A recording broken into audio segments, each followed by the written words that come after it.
कोई देख सके ना तन में।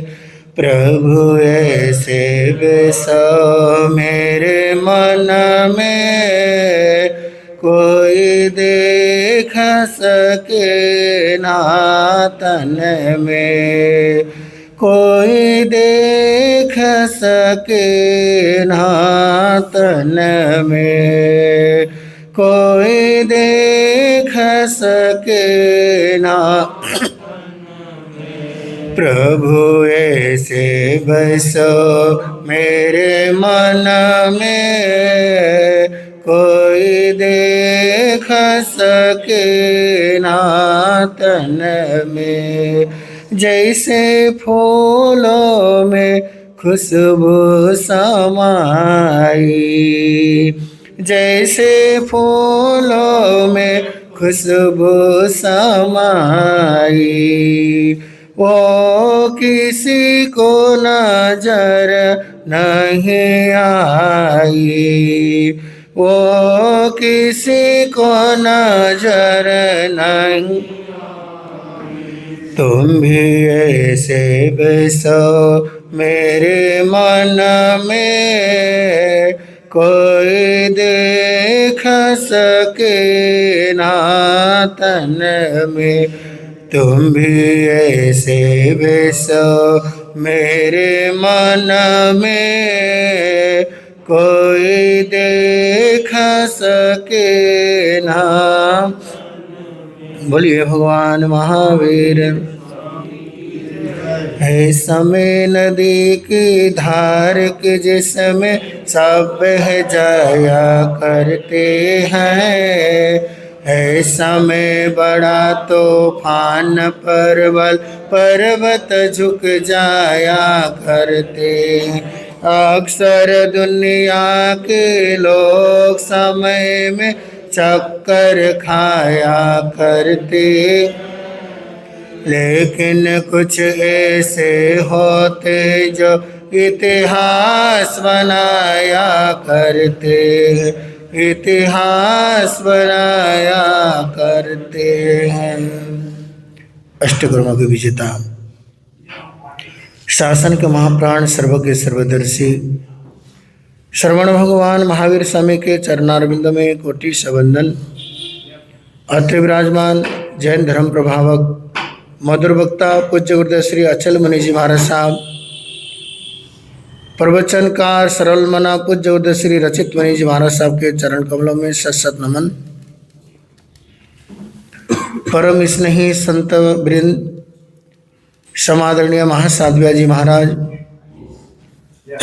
धर्म सभा में उपस्थित धर्म प्रेमी बंधुओं, ममतामयी माताओं एवं बहनों, बड़े पुण्यशाली आप सब जिनवानी श्रवण करने का सुअवसर प्राप्त हो रहा है। पुण्यशाली भाग्यशाली आत्मा को ही संतों की वाणी और परमात्मा की जिनवानी श्रवण करने का सुअवसर प्राप्त होता है।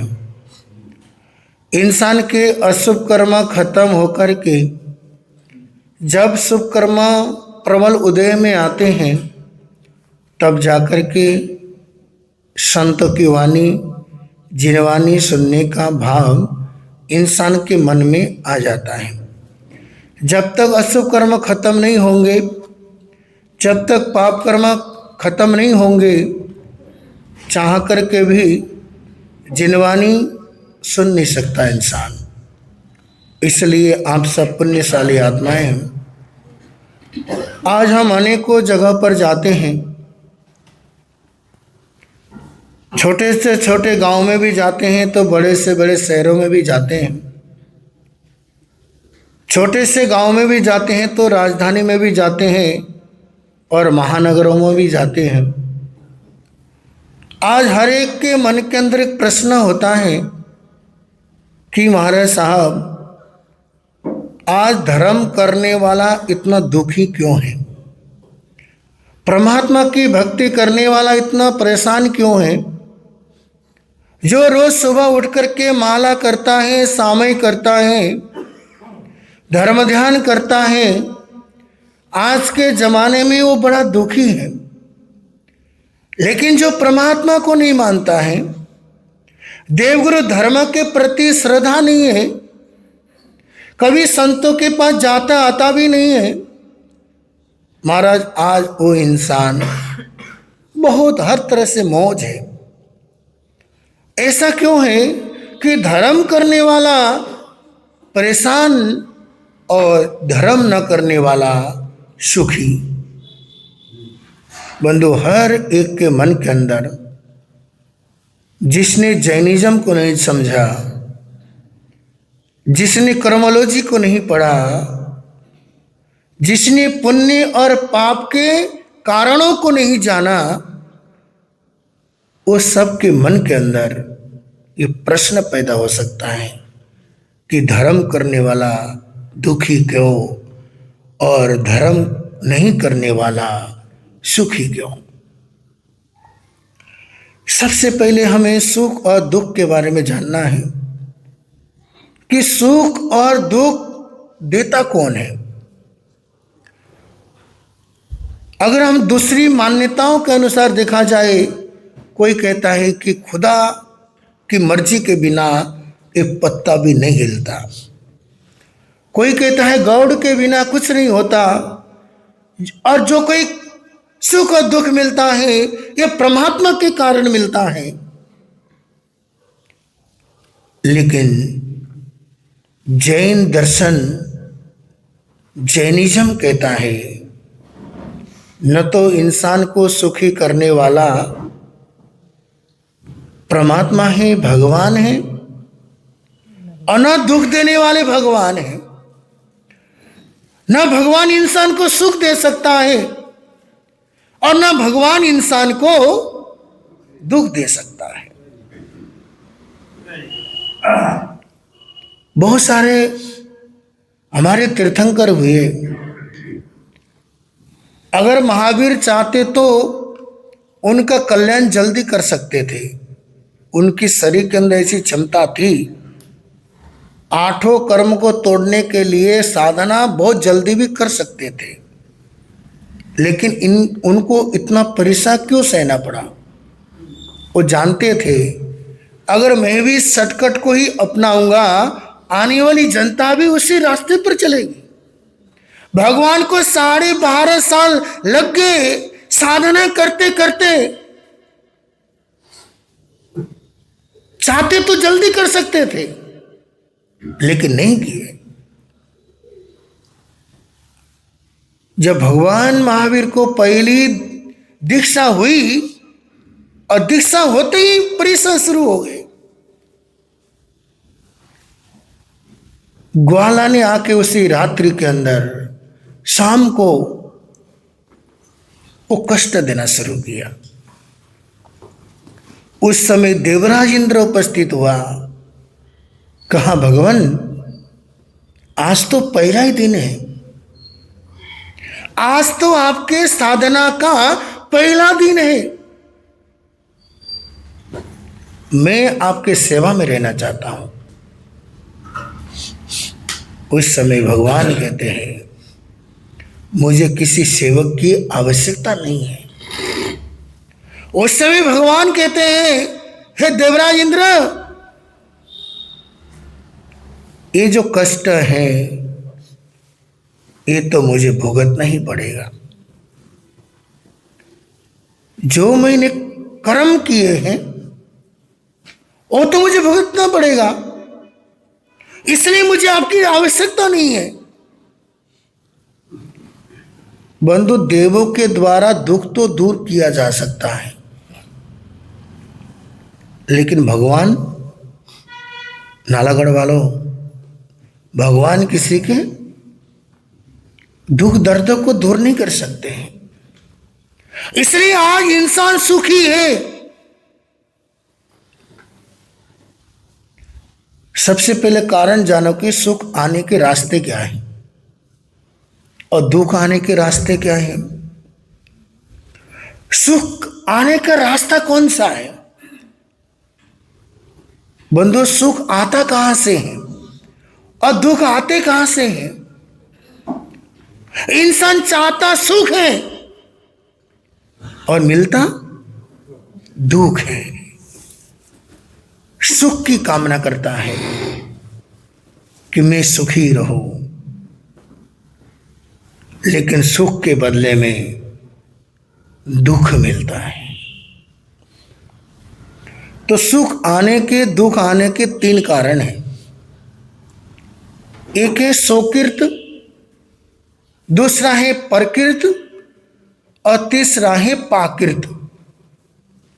बंधु, दुख और सुख आने के पहला जो कारण है सोकृत, अपने किए हुए कर्मों के द्वारा।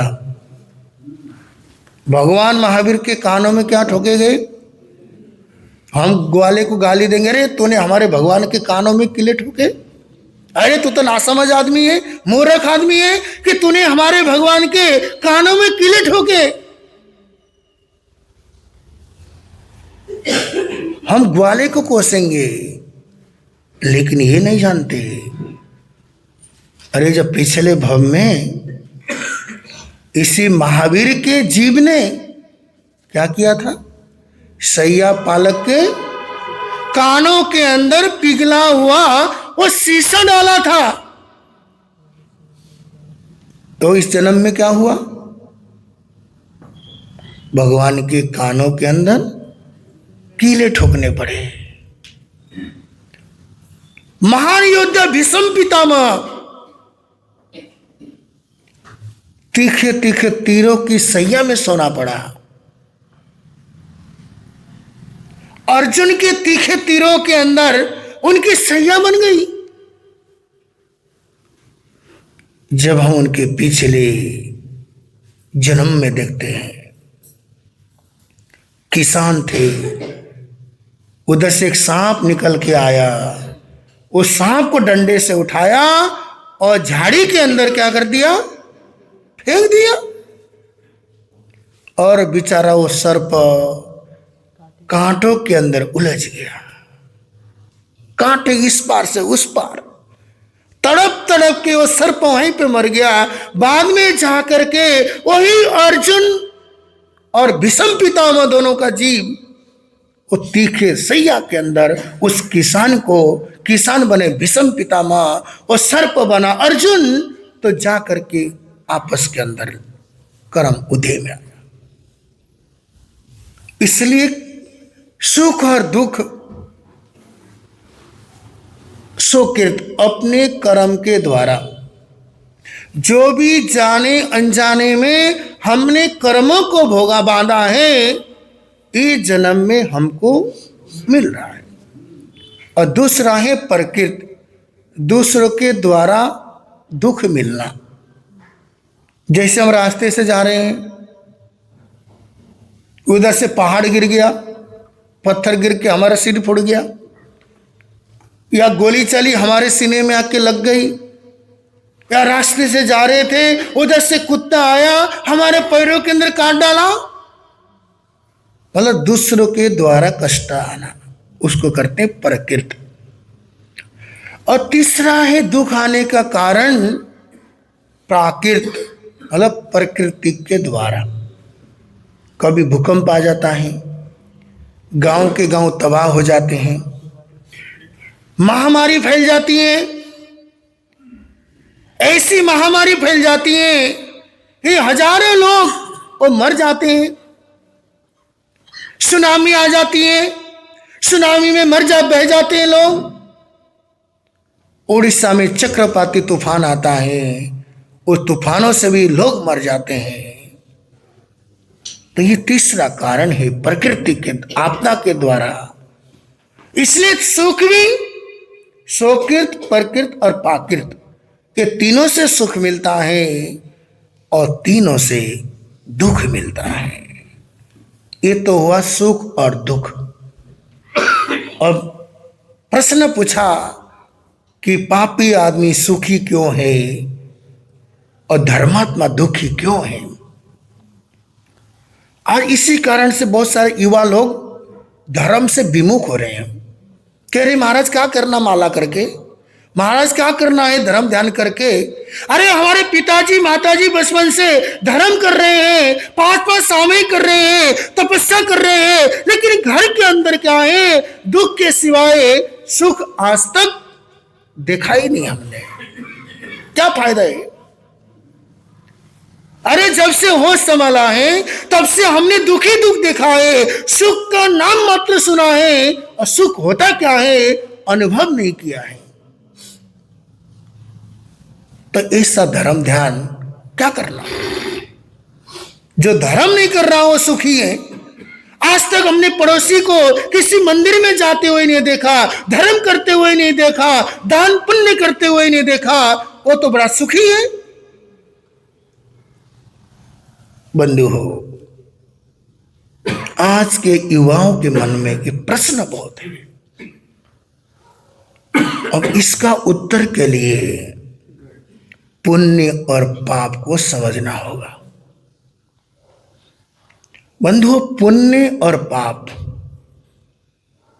बंधु जब पुण्य प्रबल होता है, पुण्य कितने हैं नालागढ़ वालों? 9 और पाप? बंधु हो, पुण्य तो 9 है लेकिन पाप 18 है। पुण्य करना पड़ता है, सोचना पड़ता है, और पाप बोलो भाई हो जाता है। अरे जब पुण्य का कार्य करना हो, महाराज जी घर में पूछ के आऊंगा, अब हिल स्टेशन में पिकनिक मनाने जाना हो, पूछते होगा किसी से? बोलो। अगर किसी को अन्न देना हो, पान देना हो, वस्त्र देना हो, लयन सैन वस्त्र मन पचन काया पुण्य नमस्कार। बंधु ये 9 पुण्य के कार्य हैं। अगर मान लो किसी संत ने कहा भाई किसी गरीब आदमी है, अनाथ आश्रम में जाकर के अन्न दान करके आ जाओ, किसी को गरीबों को भोजन खिला के आ जाओ, कहेंगे महाराज एक बार घर में सलाह करने दो। और होटल में खाना खाने जाना हो, बोलो। मैंने तो सुना है आजकल की जो बहनें हैं उनको हर संडे खाना खिलाने रेस्टोरेंट पे नहीं ले जाओ तो मुख फुला के बढ़ जाती है। सुना है वो, आप भुगतभोगी हो, आप जानते हो कि अगर हर संडे उसको रिसोर्ट में ले जाके खाना ना खिलाए वो मुख फुला के बढ़ जाती है। अब किसी गरीब को भोजन खिलाना हो, पूरे परिवार में सलाह लेना पड़ता है। और यहां तक कि 1000 रुपया का कोई काम दान करना हो, कहेंगे बेटे से पूछ के आऊंगा, माँ से पूछ के आऊंगा, फलाने से पूछ के आऊंगा, और इधर उधर उड़ाने के लिए 10,000 भी रुपये हैं, वो किसी के लिए हम पूछते नहीं हैं। यही तो पाप है। पुण्य सोच के करते हैं, और पुण्य के कार्य करना हो 1000 बार चिंतन करते हैं कि करूं कि न करूं। और पाप का सेवन कार्य जो है बिना सोचे समझे इंसान कर देते हैं। जब भुगतने का वक्त आता है फिर कहते मैंने तो ऐसा कभी कुछ किया ही नहीं है। जब वही पाप कर्म उदय में आता है, इंसान साधु संत के पास जाके रोता है, महाराज मैंने तो कुछ किया ही नहीं। पाप कर्म इंसान बड़े हंस हंस के कर लेता है नालागढ़ वालों। जब वही भुगतने में आ जाता है, नानी दादी याद आ जाती है, जब पाप कर्म उदय में आते हैं। तो आज इंसान सुखी है, उसका पुण्य का जोर है। आज आपका पड़ोसी जो धर्म न करता हो, पापी पाप करता हो, समझना उसकी पुण्यवानी इतनी प्रबल है, इतनी पुण्यवानी प्रबल है उसकी। आज कोयले का खान भी खरीदता है ना, उस कोयले में से सोना निकलेगा जो पुण्य जिसका प्रबल होगा। जिसका पुण्य प्रबल होता है, अगर कोयले के खदाने भी खोलेगा वहां से अच्छी अच्छी कोयला निकल के आएगी। अगर किसी ने पहाड़ पत्थरों मार्बलों का पहाड़ लेता है, बंधु अगर पुण्यवानी कमजोर है, 1 मिनट में क्या है राजस रंक बन जाता है, उसमें से पत्थर निकलता नहीं है। पुण्यशाली आत्मा अगर 1000 रुपया लेकर के बिजनेस करने चला जाए ना, वो भी 1000 करोड़ का मालिक बन सकता है। धीरू भाई अंबानी पुण्यशाली थे, 500 रुपया लेकर के चले गए थे गुजरात से बंबई। धीरू भाई अंबानी 500 रुपए लेके गए थे। बंधु 500 रुपए से कारोबार शुरू किया, आज इतने बड़े उद्योगपति बन गए। दोनों भाइयों के जीवन में देखो ना, मुकेश और अनिल के पिता ने तो एक जैसे ही दिया था दोनों को बंटवारे में। मुकेश अंबानी को भी उतना ही धन दिया था, अनिल अंबानी को भी उतना ही धन दिया था, लेकिन एक तो ऊपर की तरफ बढ़ता जा रहा है और दूसरा नीचे की तरफ बढ़ता जा रहा है। जैसे माता पिता के दो संतान हैं, हमने अपनी आंखों से देखा। माता पिता ने जब दोनों का बंटवारा कर दिया, एक जैसा धनराशि दिया, प्रॉपर्टी बराबर हिस्सा करके दिया, लेकिन एक भाई तो चढ़ती कला में है और दूसरी भाई नीचे की तरफ खिसक रहा है। बंधु, इसलिए जो पुण्य जो है, अगर किसी के घर में बच्चे ने जन्म लिया, बंधु ऐसा पुण्य लेके आता है, घर के अंदर 4 चांद लगा देता है। अगर किसी घर के अंदर ऐसा पुण्यहीन बच्चा पैदा होता है, उसके जन्म होते ही हर तरफ से नुकसान ही नुकसान आना शुरू हो जाता है। बंधु, जब जिस घर में पुण्य काम करता है, दूसरे की बात छोड़ो, हमारे गुरुदेव श्री सुमति प्रकाश जी महाराज बड़े पुण्यशाली आत्मा थे। बंधु, उनका पुण्य का इतना प्रबल योग था, एक से एक शिष्य उन्होंने तैयार करा। वो इतने पुण्यशाली आत्माएं थे, 2-2 बार पूरे हिंदुस्तान की यात्रा किया। जितना उन्होंने यात्रा किया शायद दूसरा संत किसी ने नहीं किया है। और जब तक वो थे, उनके भक्त भी चढ़ती कला में थे। बंधु, जब गुरुदेव चले जाते हैं, कहते ना बड़े जाने के बाद थोड़ा सा उथल पुथल होना शुरू हो जाता है। इसलिए परिवार में कोई बड़ा आदमी है, बंधु, उसका पुण्य काम करता है तो घर के अंदर सुख शांति अमन चैन हर तरह से भरपूर रहता है। अगर कोई घर से कोई बड़ा चला जाता है, वो पुण्य को साथ में लेकर के चला जाता है। इसलिए आज इंसान दुखी है, बंधु, उसके ऐसे पाप कर्म का उदय है, उससे अभी पुण्य रूठा हुआ है। धर्म में दोष नहीं है, सामयिक संबर में दोष नहीं है, बंधु हो, उसका भी पुण्यवानी का योग नहीं है। जो पापी आदमी सुखी इसलिए है क्योंकि पिछले जन्म से इतना पुण्यवानी लेकर के आया है, इतना पुण्यवानी लेकर के आया है, वो पुण्य के कारण मौज उड़ा रहा है। और ये मौज तब तक उड़ाएगा जब तक उसकी पुण्यवानी चलती रहेगी। आजकल देख लीजिए, पुण्य था जब तक तो हर क्या है अपराध छिप जाते हैं, चाहे कोई भी हो। बंधु, जब पुण्य खत्म हो जाता है, इनकम टैक्स का रेड भी पड़ जाता है, कोर्ट कचहरी में भी जाना पड़ सकता है। इसलिए जब तक पुण्य है, बंद हो, जितना हो सके चाहे कारोबार है उसको बढ़ाओ। बंधु, जब सफलता मिलने लगती है, मान लो आपसे किसी से 10 लाख रुपए लेने हैं, अगर आपका पुण्य कमजोर है ना, उसको 10 फोन करोगे, भाई साहब मेरे पैसे तो दे दे, कहेगा भाई अभी मेरे पास स्थिति सही नहीं है।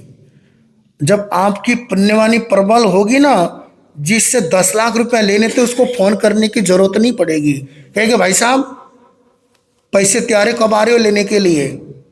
अगर आपका पुण्य कमजोर है, किसी के आप पेमेंट लेने के लिए जा रहे हो, आपके जाते ही पूछेगा भाई साहब कॉफी लोगे चाय लोगे, समझना चाय कॉफी पूछा तो समझ लेना मामला गड़बड़ है।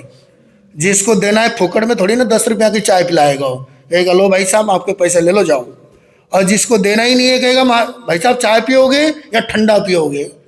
बोलना भाई ये तो ठंडे में खुश करेगा, वो देने देने वाला ये है नहीं। इसलिए इंसान का जब पुण्य प्रबल होगा बंधु, व्यापार में न तो नुकसान होगा, न शेयर मार्केट में नुकसान होगा, न किसी भी चीज में आपको नुकसान होगा। अगर आप कोयला भी खरीदने जाओगे वहां से भी सोना लेकर के आओगे। बंधु हो समय हो रहा है, एक घटना बता करके अपनी वाणी पर विराम दे रहा हूं। आचार्य हेमचंद्राचार्य सूरी कहते पाटन में गोचरी के लिए घर में गए और एक श्रावक के घर में गए। उनके घर के आंगन में सोने के मोहरे बिखरे पड़े थे। आचार्य जी ने देखा सोने के मोहरे इस तरह से आंगन में बिखरे हुए हैं। संत को आहार दिया श्रावक ने, उसके आंखों में से आंसू आए। आचार्य ने पूछा श्रावक जी क्या बात है, रो क्यों रहे हो? कहने लगा महाराज मेरे व्यापार के अंदर बहुत नुकसान हुआ है, इतना नुकसान हुआ, इतना नुकसान हुआ, उसको चुकाना असंभव है। मैंने कुछ सोने के सिक्के जमीन में गाड़ करके रखे थे, जैसे ही आज मैंने सुबह उसमें गड्ढे में से निकाला महाराज सोने के सिक्के गायब थे। इस तरह से जो कंकर पत्थर जैसे लग रहे हैं वो मैंने आंगन में बिखरे पड़े हैं। तो आचार्य को क्या दिख रहे हैं? सोने के सिक्के। और वो श्रावक को क्या दिख रहा है? कोई कंकर पत्थर है। बंधु जब पुण्यवानी कमजोर हो जाती है, पुण्य खत्म हो जाता है, आंखों से दिखाई भी देना, जैसे आप लोग माता बहने कोई काम करना हो, सोने की अंगूठी निकाल के रख दिया और सुबह से रात तक ढूंढती रहती है, मिलता ही नहीं है, अगले दिन सामने नजर आता है। क्यों? उस दिन पुण्य कमजोर था, इतना माथा मारा, सुबह से शाम तक पागल हो गए खोजते खोजते, वो मिला ही नहीं। अगले दिन बिना ढूंढे सामने रही है तो यहाँ ही पड़ी थी, कल ढूंढा मिली नहीं। क्यों? क्योंकि कल आपका पुण्य कमजोर था, आपके आंखों से भी दिखाई देना बंद हो गया था। ये होती है पुण्य जब कमजोर पड़ता है।